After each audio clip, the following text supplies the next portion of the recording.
Câmara dos Deputados pode votar na terça-feira a reforma da Previdência em segundo turno.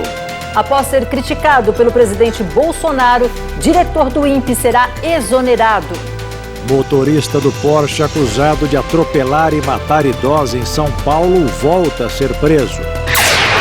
Indonésia em alerta com terremoto que pode provocar tsunami de até 3 metros de altura.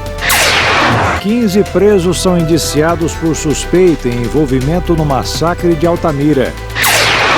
Onda de frio muda a paisagem nas serras gaúcha e catarinense. Próxima Copa do Mundo Feminina terá a participação de 32 seleções. Maior piano do mundo é criado na Letônia, com som potente e inovador. Agora no Jornal das 22.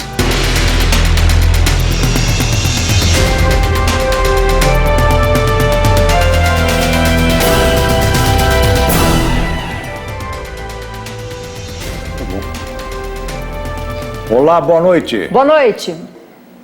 A polícia prendeu de novo o motorista do Porsche acusado de atropelar e matar uma idosa no bairro dos Jardins na semana passada. O empresário havia sido preso 3 dias depois do acidente e depois solto por meio de um habeas corpus. Agora, quem pediu a prisão preventiva dele foi o Ministério Público. Fábio Alonso de Carvalho ficou 24 horas solto. O empresário é investigado por atropelar a diarista Aldenilce Bernardina dos Santos, de 65 anos.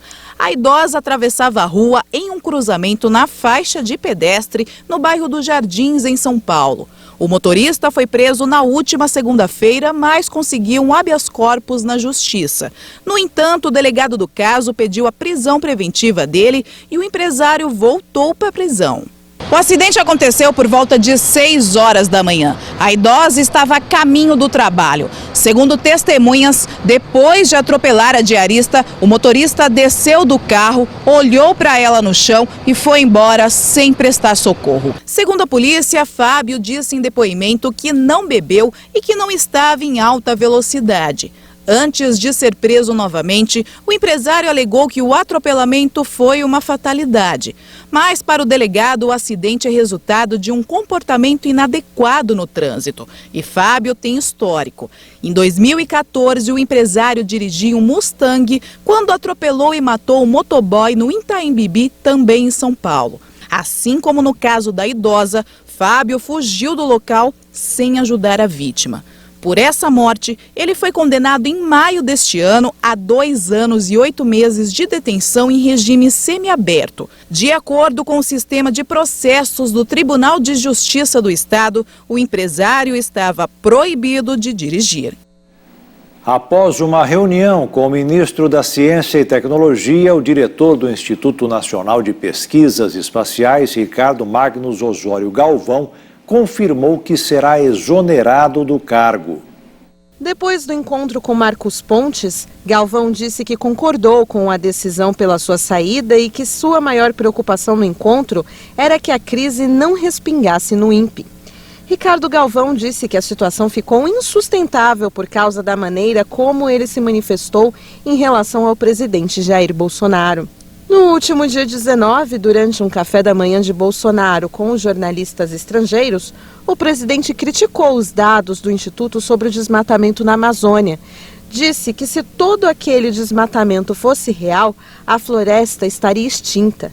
E afirmou que aparentemente o diretor do INPE estava a serviço de alguma ONG. Na quinta-feira, em uma entrevista coletiva acompanhado do ministro do Meio Ambiente, Ricardo Salles, Bolsonaro voltou a fazer críticas ao Instituto. Ele alegou que as demonstrações feitas pelo INPE prejudicavam a imagem do Brasil no exterior. Depois da coletiva, Salles chegou a admitir que o desmatamento aumentou na Amazônia, mas voltou a falar que havia problemas com os dados. O pesquisador Ricardo Galvão estava no INPE desde 1970 e deveria cumprir mandato à frente do órgão até 2020. Jaqueto, e a próxima semana deve ser bem movimentada lá em Brasília, né? Porque a Câmara dos Deputados pode iniciar aí a votação na terça-feira do segundo turno da proposta da reforma da Previdência. Eu tenho previsão de quórum alto, viu, Regiane? O presidente da Casa, deputado Rodrigo Maia, marcou 8 sessões do plenário para discussão e votação do tema. A reforma da Previdência é a grande prioridade do governo para este ano. Sem ela, a equipe econômica diz que pode faltar dinheiro para despesas essenciais, como o pagamento de aposentadorias e benefícios sociais, como Bolsa Família. Além disso, o mercado financeiro espera a aprovação da proposta para dar um alívio nas contas públicas. A reforma passou no primeiro turno com uma grande margem, que surpreendeu até os mais otimistas. A PEC foi aprovada pelos deputados no dia 10 de julho, por 379 votos a favor e 131 contra. A votação foi concluída no dia 12 de julho, com a aprovação de algumas mudanças no texto original que fizeram a economia prevista em 10 anos totalizar 933 bilhões de reais. Pelo regimento, o texto volta à pauta quando passar 5 sessões de intervalo. 3 já foram. Para esgotar o intervalo, os deputados favoráveis à reforma precisam garantir a presença de pelo menos 51 parlamentares em mais 2 sessões de plenário. Isso deve ser feito em sessões na próxima segunda à tarde e terça-feira pela manhã. A votação deve ter a mesma dinâmica do primeiro turno, com análise do texto principal e das sugestões de mudanças. A diferença é que, desta vez, só é possível retirar trechos da proposta e não alterar o texto. Concluída a votação na Câmara, a reforma da Previdência segue para o Senado, onde também será analisada em 2 turnos. A Polícia Civil indiciou 15 presos pelo massacre que resultou na morte de 58 detentos no Centro de Recuperação Regional de Altamira, no Pará. Todos os indiciados são da mesma facção criminosa. O inquérito ainda não foi finalizado e outros presos ainda podem ser indiciados. Segundo a Polícia Civil, todos os indiciamentos pertencem à mesma facção criminosa. Foram analisadas imagens do circuito de segurança da penitenciária e também de imagens feitas por celular de presos que foram publicadas em redes sociais. Os detentos indiciados vão responder pelos crimes de homicídio qualificado, dano, cárcere privado, motim e lesão corporal. O confronto entre 2 facções criminosas aconteceu na última segunda-feira. De acordo com a Superintendência do Sistema Penitenciário do Pará, 41 pessoas morreram asfixiadas e 16 foram decapitadas. Na terça, mais um corpo foi encontrado carbonizado nos escombros do prédio. Após as mortes, o governo do estado determinou a transferência imediata de 10 presos para presídios federais. Outros 36 foram redistribuídos em presídios paraenses. De acordo com um relatório do Conselho Nacional de Justiça, o presídio de Altamira está superlotado e em péssimas condições. No dia do massacre, ele abrigava 311 custodiados, mas a capacidade máxima é de 200 internos. E o frio veio para valer na região sul do Brasil. Hoje, o Instituto Nacional de Meteorologia chegou a emitir alerta de neve para 13 cidades catarinenses. Algumas cidades do sul registraram neve nesta sexta-feira. O Instituto Nacional de Meteorologia emitiu um alerta para o risco de pequenos acidentes e acúmulos de até 5 centímetros de espessura de neve em algumas áreas. As condições estão propícias para o fenômeno nas serras gaúcha e catarinense. Para nevar é preciso ter muito frio, umidade alta e chance de chuva fraca. Segundo meteorologistas, uma massa de ar polar chegou na região ao longo do dia.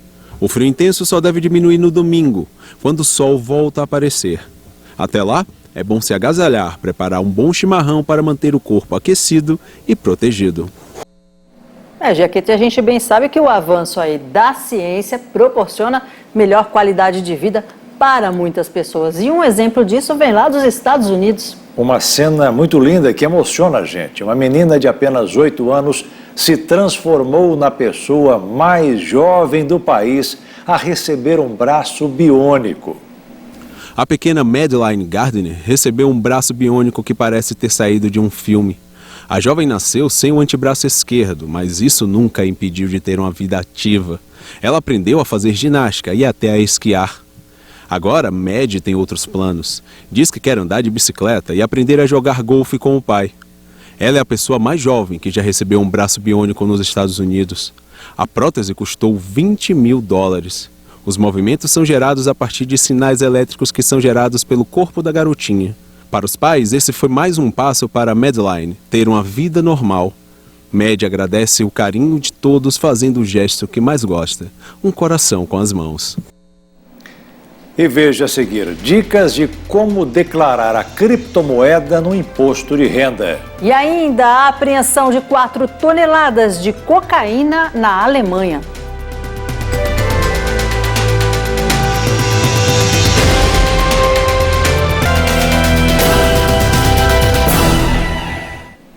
O ministro Luiz Roberto Barroso, do Supremo Tribunal Federal, decidiu que as investigações sobre a morte do pastor Anderson do Carmo, marido da deputada federal Flor de Lis, devem ficar sob responsabilidade da terceira vara criminal da comarca de Niterói, no Rio de Janeiro.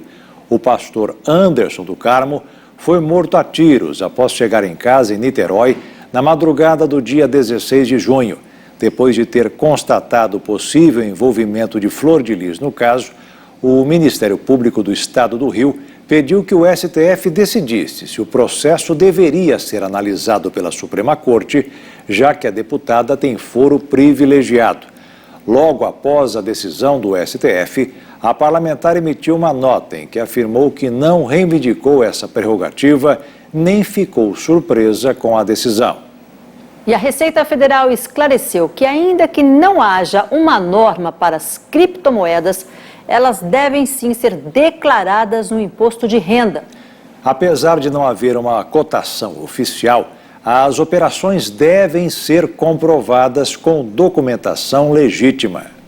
Criptomoedas. Nos últimos anos, esse dinheiro digital foi de grande destaque em todo o mundo, principalmente com os bitcoins. A primeira e a mais famosa criptomoeda é responsável pela popularização dessas moedas virtuais. As transações com o Bitcoin acontecem da seguinte forma. A partir de uma conta eletrônica, o usuário transfere dinheiro da conta bancária comum para comprar a moeda. A pessoa pode escolher entre comprar com uma moeda tradicional ou o equivalente em bitcoins. Quando a transação acontece em bitcoins, cliente e vendedor têm os valores debitados e creditados em dinheiro real. A vantagem é que é mais barato e rápido do que usar o cartão de crédito ou um site de pagamento eletrônico. Operadas por servidores conhecidos como varejistas de bitcoins, as transações levam cerca de 10 minutos para serem aprovadas. Um estudo feito por um buscador online de investimento mostrou que a busca por investimento em criptomoedas no Brasil nos últimos 12 meses aumentou em 12 pontos percentuais. Mas esses investidores, a partir de agora, terão que fazer uma espécie de declaração das movimentações com moedas digitais à Receita Federal. Informações que precisam ser passadas todos os meses. A medida vale para pessoas físicas, empresas, corretoras que fizerem operações com criptomoedas. De acordo com a Receita Federal, esse tipo de monitoramento está acontecendo em todo o mundo. O motivo é o uso das moedas digitais para esconder movimentações financeiras irregulares, como lavagem de dinheiro, sonegação, financiamento ao tráfico de armas e até o terrorismo. A Receita irá solicitar informações como tipo de operação, moedas utilizadas e a quantidade negociada. O fisco também vai querer saber o endereço da carteira virtual do remetente e do recebedor das criptomoedas. Para esclarecer melhor como vai funcionar essa prestação de contas, conversamos com o contador Leonardo Amaral. De acordo com Leonardo, pessoas físicas que negociam as moedas digitais entre si no Brasil terão que prestar contas mensalmente quando houver movimentação acima de R$30 mil. A Receita Federal já instrui que será feita pelo ECAC, é o Centro Virtual de Atendimento ao Contribuinte, onde pessoa física e jurídica farão essa declaração por meio do certificado digital. A tributação ela vai de 15 a 22,5. Lembrando que 22,5 fica para operações acima de R$30 mil, realizadas no mês. Pelas regras, as informações deverão ser transmitidas à Receita Federal até o último dia útil do mês em que foram realizadas as operações com moedas digitais. O contador lembra que há casos em que a pessoa física negocia com corretoras e por isso é bom ficar ligado, porque as regras são diferentes. Ele também faz um alerta para o pagamento de multa em caso de atraso na declaração. Mediante a muitas fraudes que ocorreram no mercado das criptomoedas, foi realizada essa obrigatoriedade da declaração num momento que o contribuinte se sente muito vulnerável e sem expertise sobre o assunto. Essa declaração é de suma importância para o combate de fraudes e possíveis outros crimes relacionados ao mercado das criptomoedas. Quando for pagar uma conta, muito cuidado. Agora os estelionatários clonam boletos e recebem o dinheiro que iria quitar um débito. A vítima só descobre depois que perdeu tudo. Em Campo Grande, no Mato Grosso do Sul, uma associação sofreu o golpe e teve a energia do local cortada. A direção do Rádio Clube Cidade descobriu o golpe quando a concessionária cortou a energia da sede. Nós tínhamos o comprovante de pagamento que tinha sido pago e veio aqui cortaram. Nós fomos conversar com a Energisa e ele falou, não consta nos nossos registros. Aí nós fomos atrás do banco e tudo mais e aí nós descobrimos que apesar do boleto ter sido pago, o dinheiro foi direcionado para a conta de um terceiro. Na conta referente ao mês de junho, que chegou do e-mail do clube, consta o endereço, CNPJ, número da matrícula do cliente, demonstrativo de serviços, até o valor é exatamente o mesmo. Como que um hacker ia conseguir tudo isso se não fosse dentro do próprio sistema da Energisa? Tá? Então, ele não tem como invadir o sistema do rádio e retirar essas informações. Tá? Ele teria que invadir o sistema da Energisa. Então, provavelmente, o hacker tem invadido o sistema da Energisa. E como não foi só o caso do rádio, acredito que os outros também tenham tido os seus dados violados, né, pelo sistema de energia. A energia foi restabelecida no dia seguinte, depois que a direção do Rádio Clube pagou a conta novamente. Por meio de nota, a concessionária de energia elétrica confirma que a direção do Rádio Clube foi vítima de um golpe que vem sendo praticado recentemente no país, onde e-mails falsos são enviados para os clientes com boletos fraudados, que direcionam o crédito para contas particulares. No caso, os créditos da conta paga pelo Rádio Clube foram parar na conta de um suposto empresário que seria dono de um restaurante no município de Recife, no estado de Pernambuco. Nós lavramos o boletim de ocorrência, nós já encaminhamos para o nosso departamento jurídico. E provavelmente eles vão entrar em contato com o pessoal do Ministério Público, com a própria delegacia, vamos conversar com o pessoal da Energisa, vamos conversar com o próprio Banco Santander, que é da onde veio o boleto fraudado, para a gente poder ir tomando as demais medidas. Agora, uma parte mais de diligência, apurar onde está o erro, o que foi, como que foi, para poder ver quem serão os responsáveis em responder por isso. E uma nova lei vai permitir que as mulheres sauditas possam tirar passaporte e viajar sem a permissão dos homens. A nova emenda foi aprovada pelo governo saudita, de acordo com um comunicado do Ministério da Informação do país. Agora, com a nova lei, as mulheres poderão pedir a emissão de um passaporte e viajar para o exterior sem precisar da autorização de um tutor legal masculino. A mudança política representa maior liberdade nas restrições das leis do país. Atualmente, as mulheres sauditas maiores de 21 anos não podem viajar desacompanhadas do pai ou do marido. A lei inclui ainda o direito delas registrarem o nascimento de crianças e solicitarem documentos oficiais. As ações entram em vigor dentro de 90 dias. E um forte terremoto que atingiu a costa sul da ilha de Java, na Indonésia, pode provocar um tsunami de até 3 metros de altura. Os moradores de Jakarta entraram em alerta nesta sexta-feira, depois que um forte terremoto atingiu a costa sul da ilha de Java. O Serviço Geológico dos Estados Unidos indicou que o terremoto foi de magnitude 6,9 e atingiu uma profundidade de 42 quilômetros, a cerca de 150 quilômetros de Labuan, a sudoeste da capital. A Agência de Desastres do país indicou que o tremor atingiu a magnitude 7,4 e alertou para a possibilidade de um tsunami de até 3 metros de altura. A Indonésia enfrenta atividades sísmicas e vulcânicas frequentes devido à sua posição no Anel de Fogo do Pacífico, onde as placas tectônicas colidem.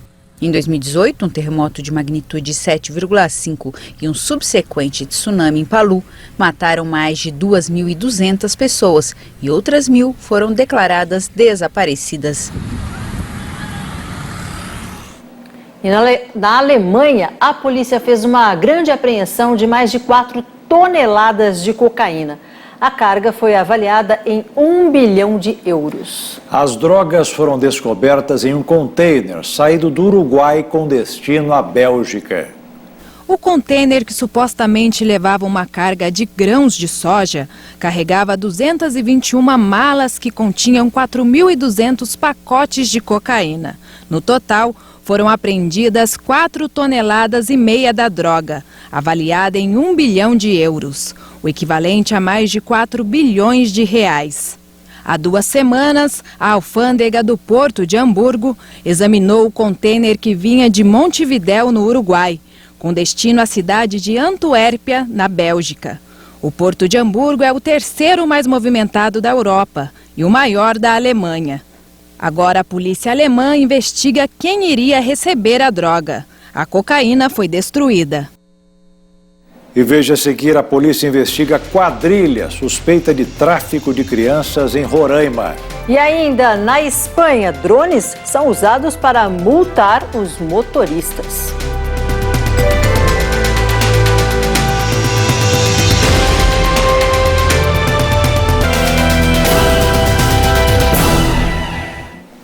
A Polícia Civil de Roraima investiga a existência de uma quadrilha especializada em tráfico internacional de crianças. As vítimas seriam bebês e crianças da Venezuela que estariam em situação de vulnerabilidade no Brasil.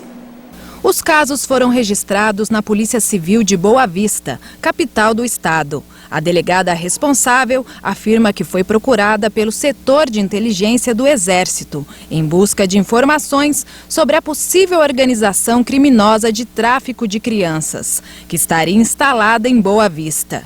O Ministério Público do Estado afirmou que recebeu demandas sobre o assunto do MPF. O órgão federal confirmou que recebeu denúncias sobre o tráfico de crianças. As polícias civil e federal investigam os casos. Um dos casos envolveria uma criança e um bebê de 11 meses. Ele teria chegado em Roraima com a família, quando um homem tentou levar a criança. O bebê foi recuperado pelos pais. O suspeito acabou preso em uma outra tentativa de sequestrar outra criança. De acordo com o Ministério Público Federal, jovens mães e grávidas venezuelanas que chegam ao Brasil fugindo da crise em seu país denunciaram que sofrem assédio de pessoas interessadas em comprar seus filhos. Segundo as mulheres, as ofertas variam entre R$200 e R$6.000 por cada criança. A estimativa é que 32 mil venezuelanos vivam em Boa Vista, principal porta de entrada dos que cruzam a fronteira. De acordo com a Polícia Civil, há um grande número de famílias venezuelanas que moram nas ruas ou em casas e prédios abandonados. No mercado financeiro, o dólar fechou em alta nesta sexta-feira. A moeda norte-americana subiu 1,14% e encerrou o dia cotada a R$ 3,892 na venda. Capital tailandesa foi alvo de várias explosões nesta sexta-feira. 4 pessoas ficaram feridas. O secretário de Estado americano Mike Pompeo participava de uma reunião em Bangkok no momento do ataque. Tensão em Bangkok. O atentado com bombas artesanais ocorreu no momento em que a cidade recebeu uma reunião regional com a presença do secretário de Estado americano Mike Pompeo.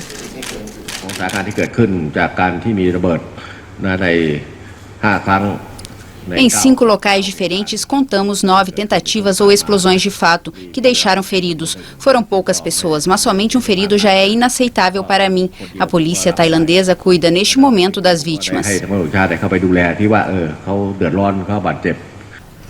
Desde 2004, a Tailândia, de maioria budista, enfrenta uma insurreição separatista em várias províncias de maioria muçulmana na fronteira com a Malásia. O conflito deixou quase 7.000 mortos, a maioria civis. Os atentados dos rebeldes separatistas se tornaram menos frequentes desde o golpe de Estado de 2014. Os drones estão ganhando uma nova utilidade nas Ilhas Canárias, na Espanha. Eles sobrevoam ruas e avenidas da região para multar motoristas que não respeitam a lei. Multas começaram a cair do céu na Espanha. O país passou a usar drones com câmeras de alta definição para vigiar e penalizar infrações de trânsito. A operação começou nas Ilhas Canárias, mas depois será realizada em outras regiões do país. Os drones conseguem identificar ultrapassagens perigosas, uso de celular ao volante, desrespeito ao sinal vermelho ou a falta de uso do cinto de segurança. Mas o sistema ainda não é perfeito. Graças à poderosa câmera ótica desse sistema, podemos ver o interior dos veículos e detectar motoristas usando o celular ao volante ou os que não têm cadeiras para crianças. Vemos muitos tipos de infração, mas até agora não contamos com a capacidade para detectar excessos de velocidade. Muitas cidades chinesas já usam drones para segurança e na Europa existem iniciativas em fase de teste. A Espanha já possuía esses aparelhos para vigiar o tráfego, mas é a primeira vez que são utilizados para multas. As autoridades dizem que 47 milhões de pessoas vão dirigir em agosto pelas estradas espanholas, onde em 2018 houve 1.200 mortes ligadas a acidentes.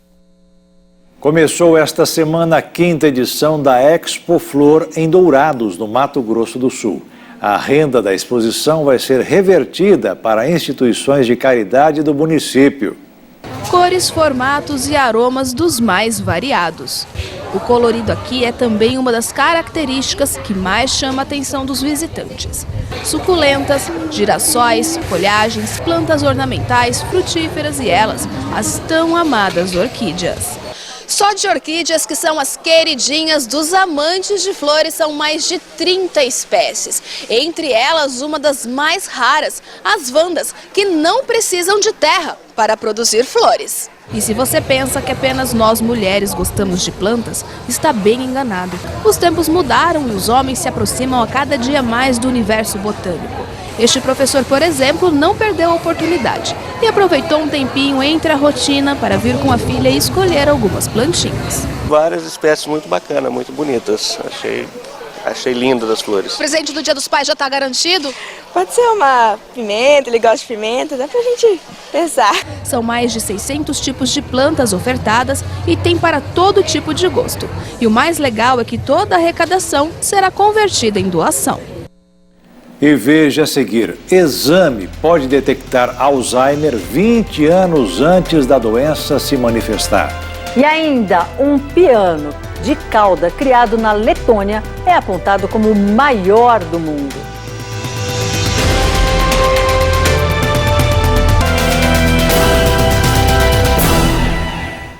O regime sírio e a Rússia pararam nesta sexta-feira com os ataques em áreas dominadas por grupos terroristas. Na véspera, foi anunciado um cessar-fogo na região síria de Idlib. Após 3 meses de bombardeios quase diários, parece que os moradores da região nordeste da Síria poderão ter um pouco de paz. O regime sírio e seu aliado russo cessaram nesta sexta-feira os ataques em áreas de Idlib dominadas pelos jihadistas, um dia após o anúncio de um cessar-fogo. Mas os habitantes ainda não estão muito confiantes de que a trégua será respeitada. Realmente esperamos que seja verdade, mas apostamos 1000% que estão contando mentiras e mais mentiras. Todos gostariam de uma trégua.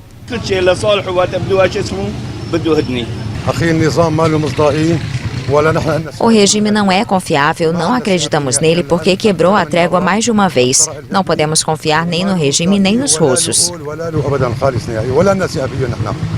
Desde o final de abril, a Força Aérea Síria bombardeava essa província e regiões adjacentes controladas por jihadistas ou rebeldes. Segundo o Observatório Sírio dos Direitos Humanos, pelo menos 790 civis morreram. Os 4 hackers investigados na Operação Spoofy vão continuar presos por tempo indeterminado. Eles são suspeitos de invadirem os celulares de Sérgio Moro e de outras autoridades. As cópias das mensagens apreendidas com eles devem ser enviadas ao Supremo Tribunal Federal. O decreto de prisão preventiva dos investigados por hackear celulares foi assinado pelo juiz Ricardo Leite, da 10ª Vara Federal de Brasília. Com a decisão, os suspeitos Danilo Cristiano Marques, Gustavo Henrique Elias Santos, Suelen Priscila de Oliveira e Walter Delgatti Neto vão continuar presos para não atrapalhar as investigações. Na semana passada, os suspeitos foram detidos temporariamente por 10 dias por determinação do juiz Valisley Oliveira, na Operação Spoofing. E o ministro do Supremo Tribunal Federal, Alexandre de Moraes, deu 48 horas para o envio de cópia integral do inquérito e de todo o material apreendido com os hackers. O prazo foi dado depois que o ministro do STF, Luiz Fux, determinou a preservação de mensagens colhidas com os suspeitos presos pela Polícia Federal. E 3 dos 4 presos suspeitos de invasão foram transferidos hoje para presídios do Distrito Federal. Eles estavam detidos desde a semana passada no prédio da Superintendência da Polícia Federal em Brasília. Na região de Dourados, no Mato Grosso do Sul, na região de Dourados, no Mato Grosso do Sul, de janeiro a julho deste ano, foram registradas 148 ocorrências de incêndio. O número de incêndios aumentou 65% em comparação com o ano passado. Este incêndio de grandes proporções foi registrado ontem na MS 162, rodovia que liga as cidades de Sidrolândia a Maracaju. O fogo teria começado em uma plantação de cana e rapidamente, por conta do forte vento, chegou até uma lavoura que fica às margens da pista. As chamas surpreenderam pelo tamanho e a nuvem de fumaça encobriu a rodovia, dificultando a visibilidade dos motoristas. Meu Deus! Já em Dourados, no início da noite, também foram registrados 2 focos de queimadas em terrenos próximos à rodovia, um deles no anel viário. Além dos danos ao meio ambiente, o risco de acidentes é constante. Se eu tenho um sítio, se eu tenho uma propriedade, eu tenho como passar meu trator, passar o equipamento para fazer o acero na margem das rodovias, para evitar esse acidente, evitar essa ocorrência. Mas, infelizmente, o brasileiro, o cidadão, deixa para a última hora, negligencia e nós temos essa fatalidade. De janeiro a julho deste ano foram registradas aqui em Dourados 148 ocorrências de incêndio, 65% a mais do que o mesmo período no ano passado, onde foram registradas 90. Os números preocupam. O capitão Edenilson ainda afirma que a maneira de controlar os incêndios muda conforme a forma com que eles acontecem. Algumas medidas simples podem ser tomadas para mudar este cenário. Para início de trabalho, nós temos que analisar a situação. Quando é um incêndio de grande proporção, montamos uma grande operação. Fazemos várias áreas de atuação, sobrevoamos com aeronave, jogamos água quando é possível, nós fazemos a intervenção do fogo contra fogo, nós fazemos a intervenção com viaturas, a intervenção com equipamento de abafamento, mas o trabalho é feito analisando a situação real da ocorrência. As condições climáticas são fatores que influenciam no alto índice de incêndios registrados. A estiagem e os fortes ventos característicos deste período do ano favorecem a incidência dos focos de queimadas. Por isso, é tão importante a conscientização. Devíamos limpar na forma de carpi, roçada, mas infelizmente o pessoal insiste com o velho sistema de atear fogo. O primeiro passo, conscientização.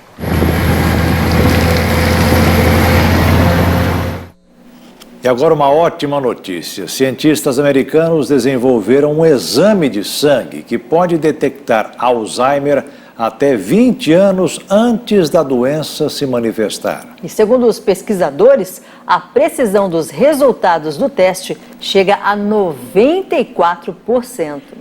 De acordo com a equipe, o exame de sangue é capaz de identificar o acúmulo da principal proteína cerebral responsável pelo Alzheimer. Para identificar a proteína, a equipe da Universidade de Washington, nos Estados Unidos, decidiu medir a proporção dos 2 fragmentos dessa proteína.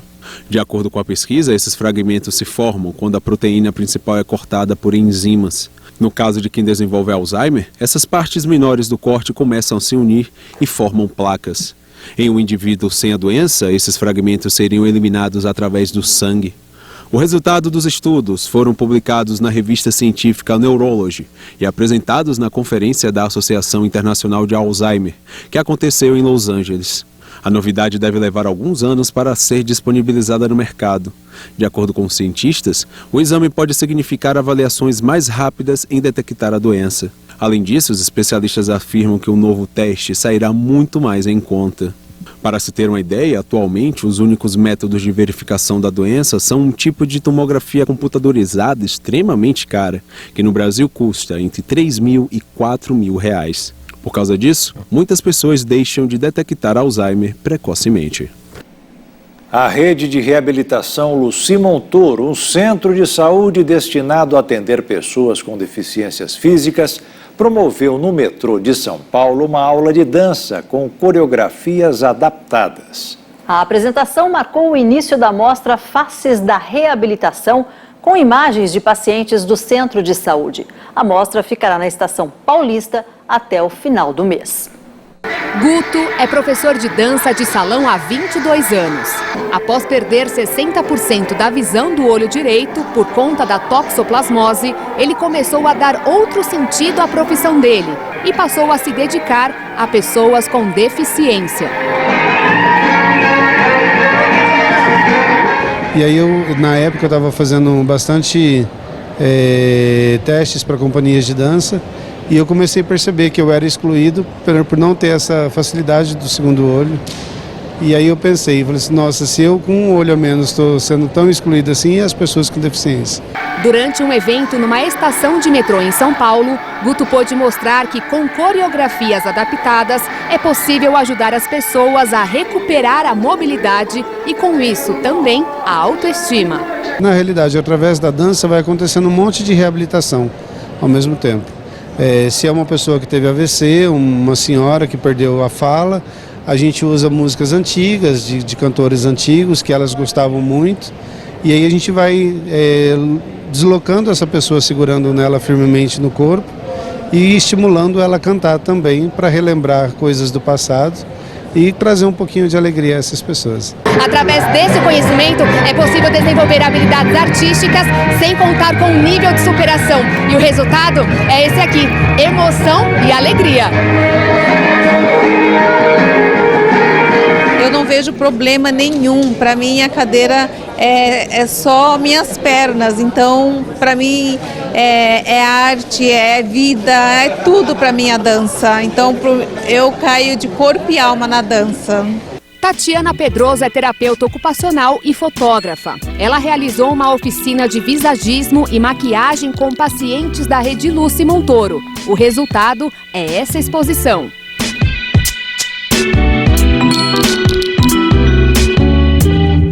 Muitas vezes eles chegam com essa sensação de incapacidade, né? Tipo, não consigo fazer uma coisa, não consigo fazer outra coisa. E a gente vai partir exatamente do oposto. Mas o que você já consegue fazer? Então, a partir desse pontapé inicial, que é o que você já é capaz de fazer, que a gente vai criando novas estratégias e percebendo, né, que é possível sim fazer muita coisa, retomar atividades, né, às vezes de uma maneira diferente, mas de uma forma autônoma e independente também.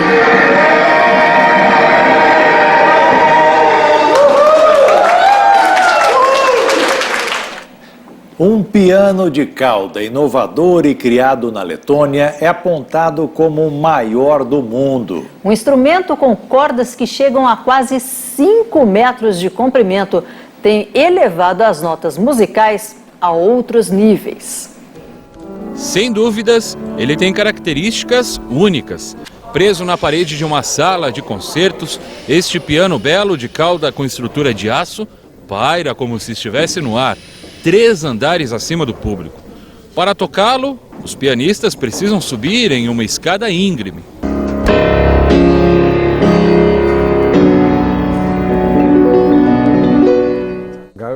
A principal diferença entre este instrumento e um piano de cauda é que o baixo tem um tom muito mais claro e o som dura mais tempo. Por isso precisamos de cordas longas.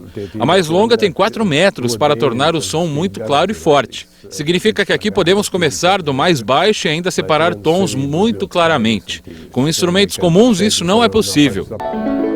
O Guinness Book, o livro dos recordes, ainda não mediu o novo instrumento, mas David Clavins também criou o modelo 370, que atualmente figura entre os maiores do mundo. Este novo modelo, o piano de concerto vertical 470i, tem cordas com quase 5 metros de comprimento. Ele não tem revestimento de madeira, como os pianos tradicionais, o que possibilita que o público possa ver suas longas cordas de aço, além de ouvir o som potente que elas produzem.